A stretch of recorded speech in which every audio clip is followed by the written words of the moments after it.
Hello, I'm Charlie Brown with Baker-Welman Brown Insurance. Baker-Welman Brown is a family-owned insurance broker with more than 85 years of experience helping individuals navigate the ins and outs of Medicare. In this installment of our Ask the BWB Expert video series, we're going to look at Medicare prescription drug coverage, often referred to as Medicare Part D. As we discussed in the previous video, Medicare prescription drug coverage can be purchased as a standalone policy or as part of a Medicare Advantage plan. However, no matter where you get your Medicare Part D coverage or how much you're paying in premiums, all plans have to follow similar guidelines. Unfortunately, the guidelines can be somewhat confusing, so I'm going to do my best to walk you through them. The way the prescription drug program works is this. There are essentially 3 different phases of coverage and payments as the calendar year progresses and as you reach certain thresholds. As you move from phase to phase, what you will pay for the same drug changes. So to help illustrate how this works, we have created a one-page chart. But I want to mention there's currently about 10 pages in the Medicare New booklet on this process, and we've tried to condense it into a single page. This is an overly simplified example by design to try to make it a little more understandable. Looking at the chart, the first phase of drug coverage is the deductible phase.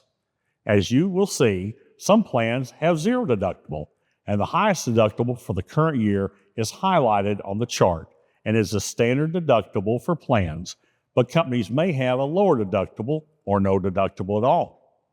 During this phase, you will pay the full cost of your medications.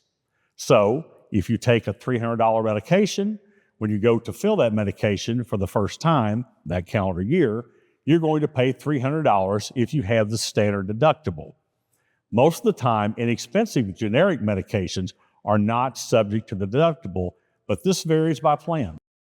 Once you've met your deductible, you move on to the next phase of coverage, which is called the initial coverage phase. And in this phase, you'll have a copay based on the tier of the medication, or you will have a percentage of the drug cost depending upon the plan.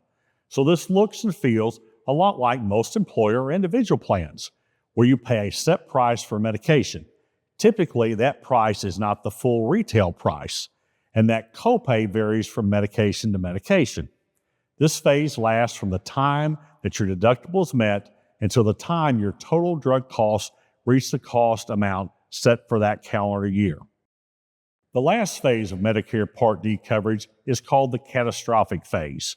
In this phase, you will not pay anything for your covered medications as your Medicare Part D plan, Medicare, and the drug manufacturers pay the entire cost of your covered medications for the rest of the calendar year.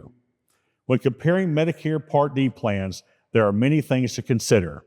Is my medication covered by the plan? Is my pharmacy a preferred pharmacy, a standard pharmacy, or even part of the plan?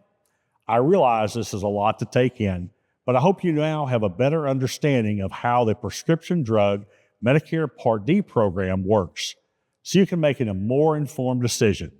In another video, we'll take a deeper dive into Medicare Part B and look at how your yearly income affects your monthly premiums.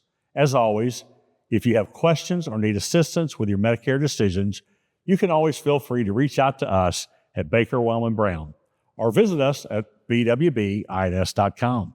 Thanks, and we'll see you in the next video.